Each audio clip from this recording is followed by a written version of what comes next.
Bonjour et bienvenue dans cette 6e vidéo. Dans cette vidéo, nous allons parler des fonds. Alors la première information, c'est qu'il n'y a pas de bon ou de mauvais fonds.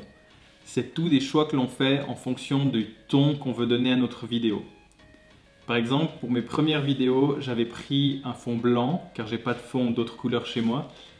Et parce que je trouvais que c'était parfait, parce que ça faisait suffisamment professionnel, et que ça n'avait pas spécialement de parti pris, donc ça touche autant une entreprise ou le secteur aussi public, donc les écoles. Après, le blanc, c'est pas forcément la couleur que je conseille, car c'est très difficile à gérer au niveau de la lumière. Souvent, si on a trop de lumière ou pas assez de lumière, ça rend vraiment pas bien.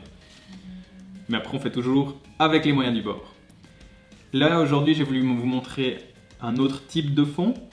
Donc, plus partir sur une position assise qui donne directement un peu l'impression du professeur qui parle à sa table. C'est ça que j'ai essayé de vous faire ressentir tout d'abord. Et dans ce genre de fond, après, il faut faire attention à 2-3 détails. C'est tout ce qui est dans l'environnement. Tout ce qui est derrière moi, en fait partie de la vidéo. Et en fait, vous ne pourrez plus le cacher du moment où vous l'aurez mis en ligne.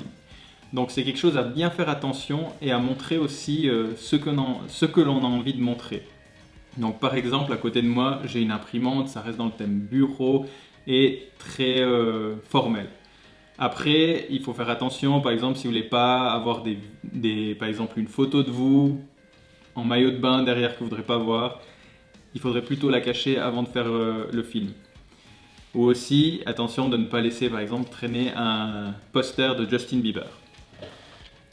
Maintenant, on va prendre 2-3 exemples qu'on va voir ici.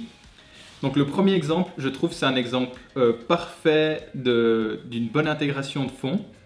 Car le fait d'utiliser cette salle de classe permet d'avoir directement cette autorité scolaire. Après, ça permet aussi justement de faire des blagues, d'avoir un ton un peu plus léger dans le propos, sans être décrédibilisé parce qu'il y a justement cette autorité en fait qui reste autour.